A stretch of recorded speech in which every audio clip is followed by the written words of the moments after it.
Welcome to NTD News. I'm Holly Kellum. Here are today's top stories. President Trump announced that the founder and leader of ISIS has been killed by U.S. forces. A dangerous nighttime raid in northwestern Syria cornered the terrorist leader.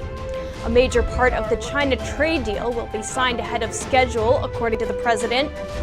All of California is in a state of emergency. Wildfires burn out of control as authorities face difficulty getting to the flames. And protests in Hong Kong reach 21 weeks. Demonstrations call attention to police brutality.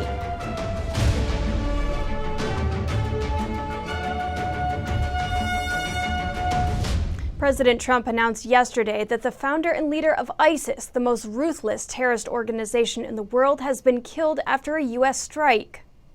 We've had him under surveillance for... Trump explained that U.S. Special Operations Forces executed a dangerous nighttime raid in northwestern Syria to take out ISIS leader Abu Bakr al-Baghdadi after weeks of tracking and preparation. A brutal killer, one who has caused so much hardship and death, has violently been eliminated. He will never again harm another innocent man, woman, or child. Secretary of Defense Mark Esper said the goal was to capture al-Baghdadi. He added that U.S. forces attempted to get him to surrender, but he refused. Trump said the Iraqi-born leader attempted to flee through a tunnel with 3 of his children, but was cornered by dogs shortly before detonating a suicide vest. U.S. airstrikes caused a cave-in, but Trump said DNA testing confirms it was al-Baghdadi. He died after running into a dead-end tunnel, whimpering and crying and screaming all the way. The raid was executed on a compound in a village bordering Turkey. World leaders everywhere have welcomed the news. We consider this an important step towards peace and stability in the Middle East.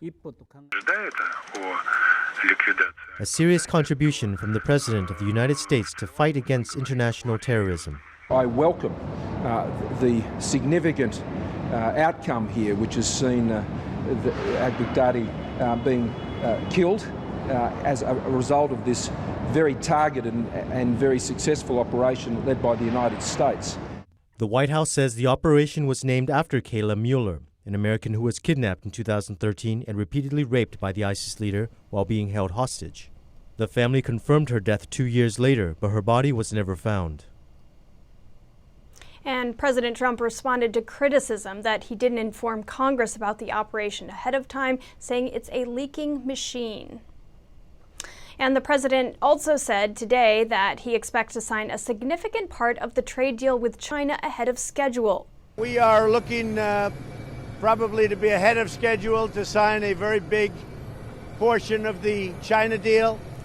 And we'll call it phase 1, but it's a very big portion. That would take care of the farmers, it would take care of some of the other things. It'll also take care of a lot of the banking needs. President Trump and Chinese leader Xi Jinping are working to agree on the text for a Phase 1 trade agreement that was announced on October 11th. Trump has said he hopes to sign the deal with Xi next month at a summit in Chile. Today, he also made reference to recent political unrest in Chile and said he believed the government and protesters could work things out.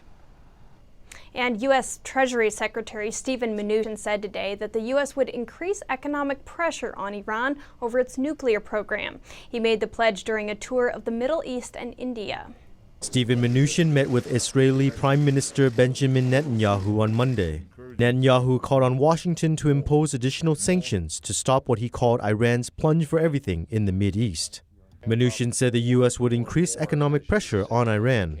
He said the administration's maximum pressure campaign is halting Iranian aggression. We have executed on a maximum pressure campaign for sanctions. They have worked, they are working, they are cutting off the money.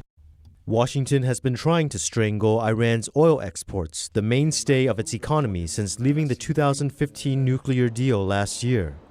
Sanctions reimposed by President Trump have dried up Iranian oil revenues and cut Iranian banks' ties to the financial world.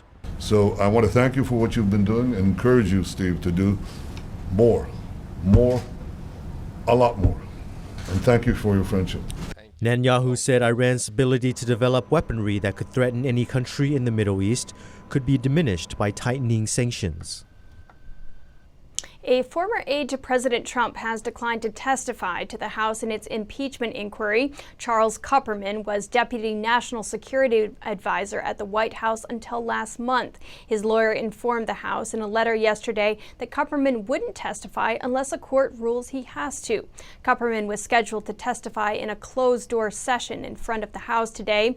Democrats responded by threatening to hold Kupperman in contempt of Congress if he doesn't show up. And Congresswoman Katie Hill is resigning from the House just days after acknowledging she had an inappropriate relationship with a staffer. Katie Hill, a 32-year-old California Democrat who was elected to the House of Representatives last year, posted her resignation letter to Twitter, saying she believed it is best for her constituents, community, and the country. Hill, one of the few openly bisexual women in Congress, has admitted to an inappropriate relationship with a female campaign staffer before taking office, but denied a separate charge, a sexual relationship with a male staffer. A relationship between members of Congress and their staff violates House ethics rules.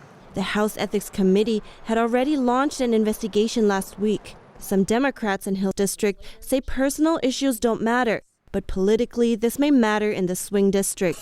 Would we lose the seat to the Republicans again? I don't know. I'm not saying we would, hopefully not, but it just doesn't help. Hill's statement provided no details on when she would step down, and her office and campaign provided no additional public comment. Under California law, the governor has 2 weeks to declare a date for the special election to fill the vacant seat.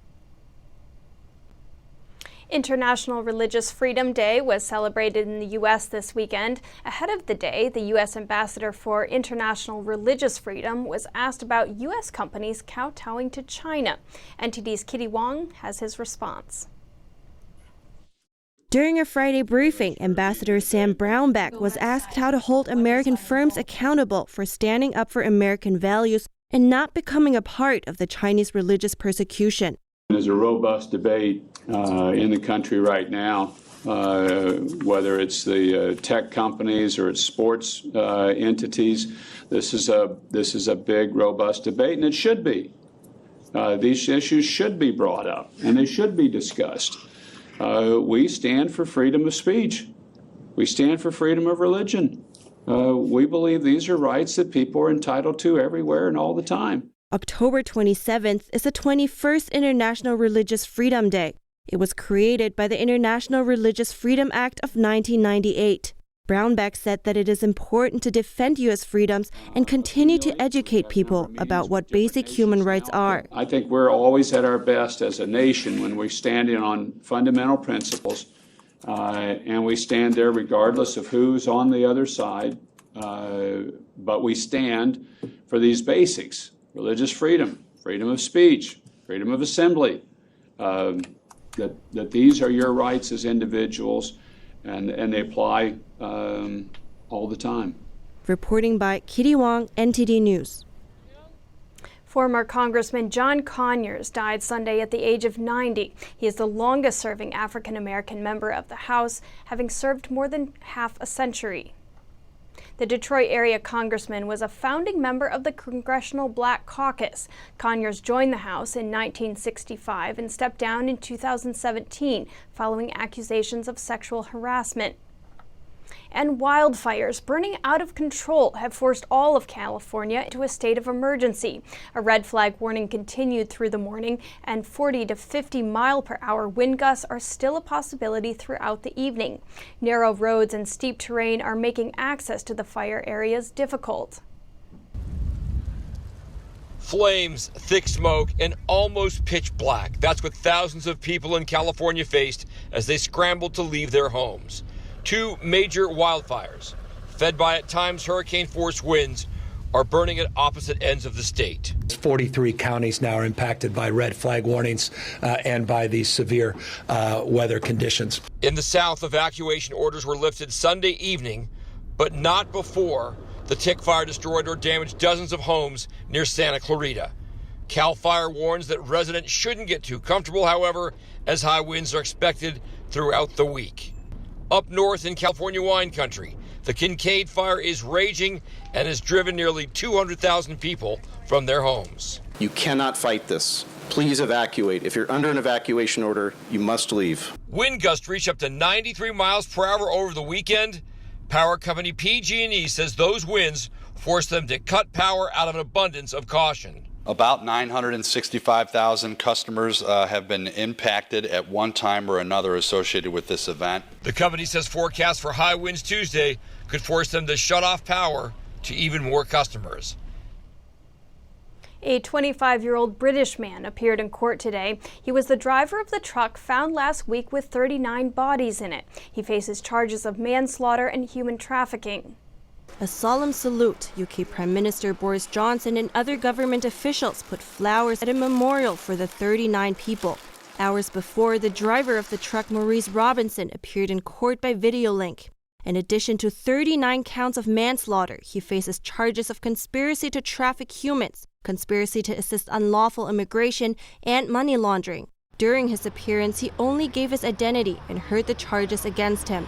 He will stay in custody until November 25th, when he will appear in court again for a plea and trial preparation hearing. 3 others have been arrested, including a couple who have been released on bail until November 11th. A man from Northern Ireland has also been arrested and released on bail until November 13th. A 4th person was picked up at Dublin Port as a person of interest. The man is suspected of driving the container the bodies were found in to Belgium. British police are in the process of identifying the bodies. Several Vietnamese families have reported missing relatives since the discovery of the truck last week. They fear their loved ones are amongst the dead. Cambodian authorities and volunteer divers are still searching for 21-year-old Amelia Bambridge. She went missing 5 days ago. The father of the British woman said today he thinks someone has taken her. Today, local officials joined with Coast Guards, police, divers, and volunteers who live nearby to scour the area in search of Amelia. Scuba divers searched the surrounding waters, and a drone was also being used to search the area from above. Amelia disappeared after attending a beach party on the popular tourist island of Koh Rong, Cambodia on Wednesday night. While her passport was in the hostel where she stayed, her purple backpack containing her personal belongings, including a small purse, a mobile phone, bank cards, and a watch, was found close to the shore. Police suspected that she might have drowned, but added that they were also investigating the possibility of foul play. Her sister, Georgie Bambridge, said on her Instagram account that the Bambridge's family are in Koh Rong to help in the search. It's just not like her to not look after herself, because she spent all of my life looking after me. So I just don't know what's happened. A Foreign and Commonwealth Office spokesman said they are assisting the family of Amelia in Cambodia and are in close contact with the Cambodian police. Up next, Lebanese citizens block streets to keep up pressure on the government. Protesters accuse the government of corruption. That and more after the break.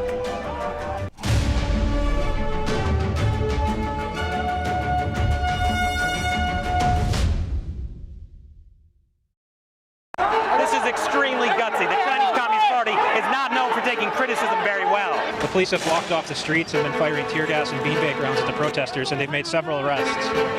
警方呢是一直进行了一些推进，并且呢是多次舉起黑旗和橙旗呢，去發射了很多的催淚彈。即係佢哋放催淚彈嗰時，嘭咁撞到個肚㗎。咁咧就我而家翻轉頭咧見到個咁嘅嘢，因為嗰時兵荒馬亂啦，我就。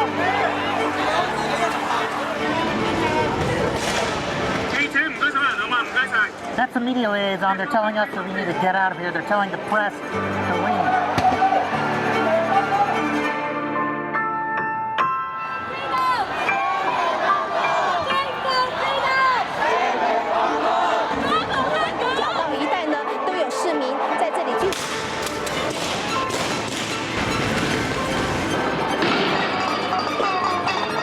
Boy, this tear gas is getting pretty strong.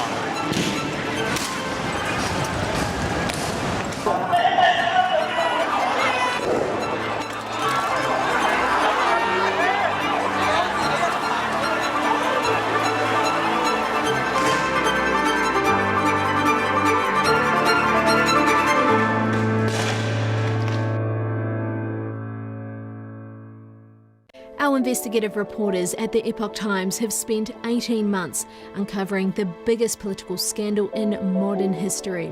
We connected the dots around Spygate, the actions by Obama-era officials against Trump's 2016 presidential campaign. Join me on Declassified as we bring you up-to-date developments on this unfolding scandal.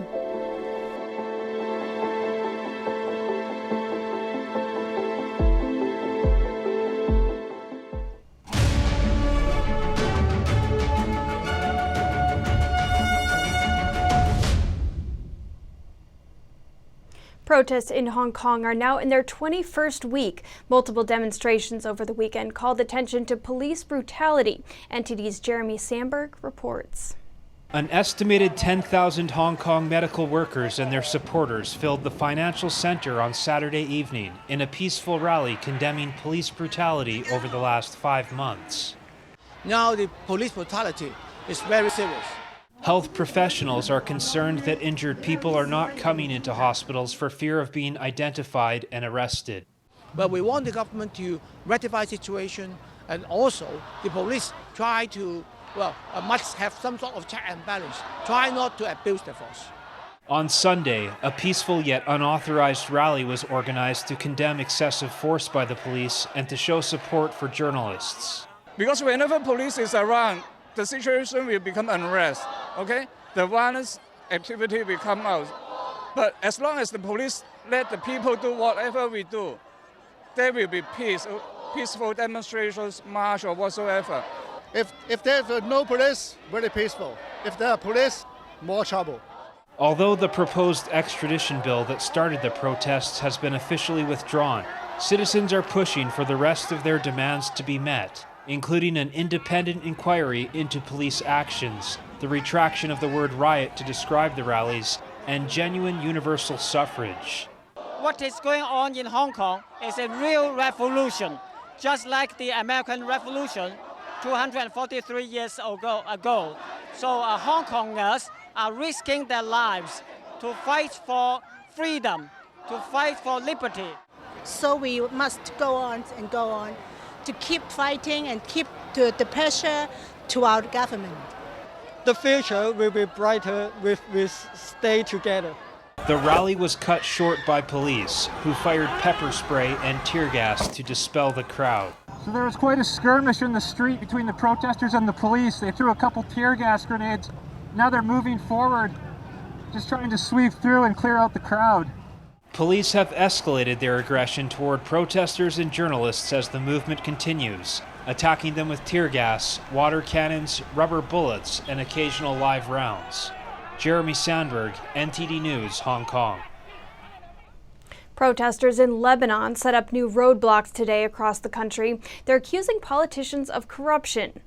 The protesters blocked major throughways across the country using cars, tents, and dumpsters. In the southern city of Sidon, Army soldiers sought to persuade sitting demonstrators to move from a main throughway stretching to Beirut. Security forces were deployed in large numbers in the capital, but they did not try to force protesters to remove roadblocks that obstructed movement across much of the country. On one street leading into central Beirut, demonstrators blocked all of the side roads with makeshift barricades. We close the roads so people do not reach their work.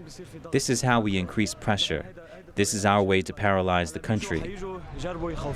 The International Monetary Fund said Lebanon should urgently implement reforms to restore confidence and economic stability. The organization said it was evaluating an emergency reform package the Lebanese government announced last week, which has failed to diffuse popular anger or reassure foreign donors. The crisis is deadlocked, with no sign of moves by the government to give ground to protesters, whose demands include its resignation. We have been hearing promises for 30 years, so why should I believe them when they ask me to leave the roads so they can resign or make a change in the government? Banks remained closed on Monday. They have been shut for 9 working days, citing safety concerns. Bankers and analysts also cited wide fears that depositors will try to take out their savings when banks reopen. Up next, Argentina will soon get a new president after yesterday's election. That and more after the break.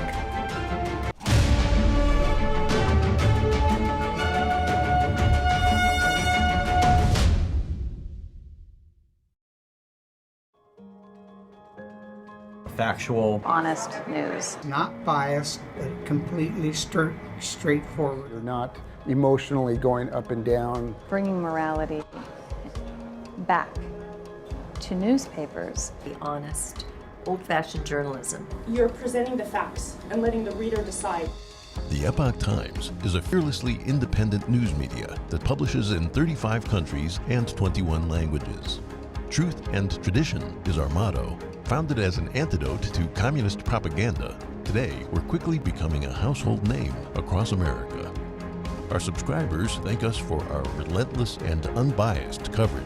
I've been part of the Epoch Times for nearly a decade because I've seen there's no other major media outlet in the world as devoted to real journalism. The Epoch Times has never had any corporate or political agenda. We only serve our readers, and we'll stay that way, no matter what.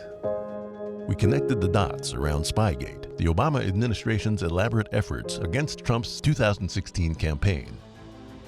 We often break news months ahead of other media on topics such as Chinese espionage, cyber warfare, subversion in America, and more. But our authoritative reporting didn't only just begin. We are tried and true. Our paper was born out of the need to respond to a human rights catastrophe in China. It was enabled by the Communist Party's vicious and dishonest propaganda. We soon learned that Western media were picking up and amplifying the lies. The Epoch Times' truthful reporting exposed the Communist Party's lies for the Chinese people. But it also helped protect our Western audience. It disabused for them the lies in this propaganda. Our reporting has also helped uncover how communist ideas are taking root in our own country. The Epoch Times started as a small and unknown publication in one of the toughest media markets in the world. We have built it through hard work and trial and error. We were founded in the year 2000 in Atlanta, Georgia, by Chinese Americans who had fled communist China. Our independent reporting came at a price. Our staff members in China were jailed and tortured for their reporting, some for as long as 10 years. Because our founders believed in truthfulness, compassion, and tolerance, the principles of the spiritual practice fallen gone. They felt such sacrifices were worth it to ensure for the world an independent, honest media, one that would report on the most pressing issues of our time. As many major media are losing people's trust and declining further every day, the fastest growing newspaper in America delivers truth and tradition. Look us up today.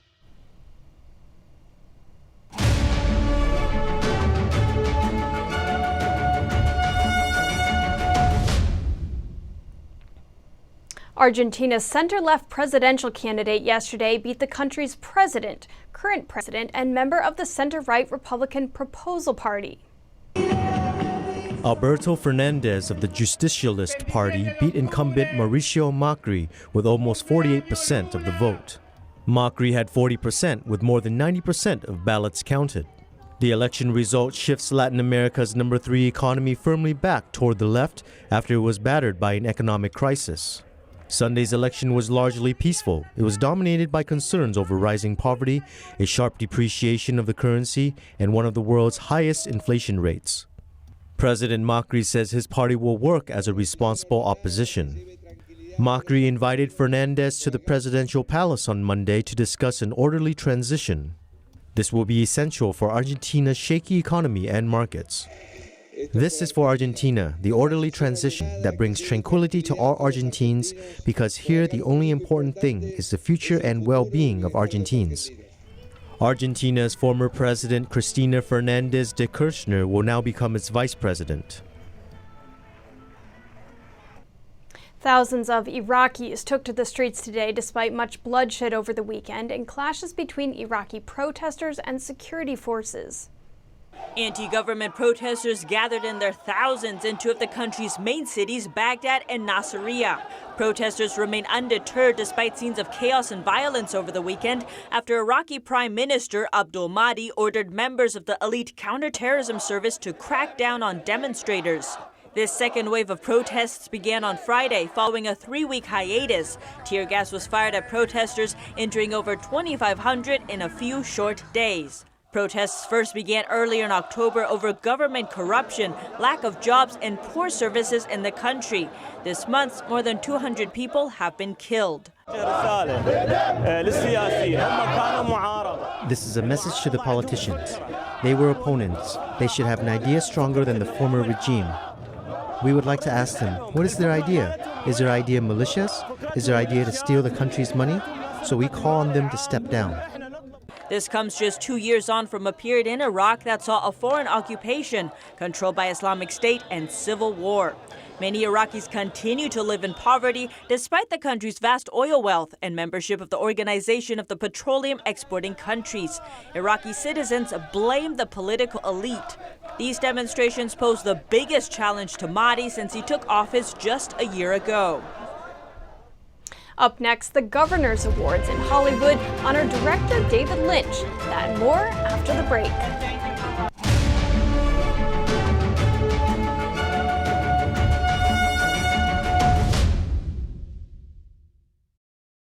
When you look at TV networks in America, a soundbite and fight-it-out culture prevails on news and commentary programs. As a Canadian, I'm fascinated with America, and I wanted to offer American thought leaders an opportunity to share their thoughts in a deep dive format, where we can explore their ideas together. And so American Thought Leaders was born. The world's most brilliant thinkers believed that open discourse was the key to greatness. However, all around the world, we see that discourse is being stifled and political agendas have subverted media. The Epoch Times launched its Global Thought Leaders program to bring back this great tradition of free thought. As the host of American Thought Leaders, every week I interview some of the most intriguing minds on the most pressing issues of our time. Be sure to check out our new episodes every week.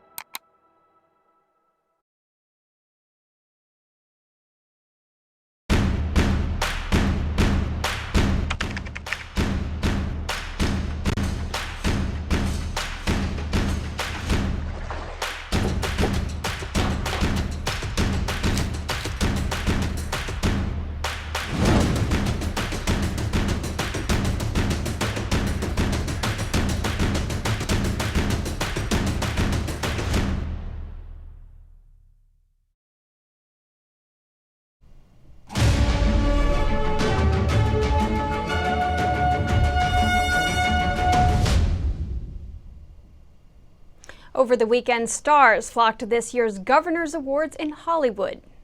The black tie event is also known as the Honorary Oscars. I'm excited about the whole lot, and I'm not picking on this carpet. Are you kidding me? This year's honorees included Blue Velvet and Twin Peaks director David Lynch. Several celebrities spoke about how Lynch has inspired them. David Lynch obviously is a very special influence for me. There's no one like him in the history of film that I know of. Actress Lupita Nyong'o seconded Jordan Peele's view, adding, And it wasn't until I went to college here that I took an American independent cinema class and found and discovered David Lynch's work. And so for me, he was like a real opening for what is possible in cinema. Other honorees included Gina Davis, Lena Wertmuller, and Wes Studi, who was recognized for his commitment to authentic portrayals of Native Americans in films from Dances with Wolves to The Last of the Mohicans. Thanks for tuning in. Join us again tonight. I'm Holly Kellum.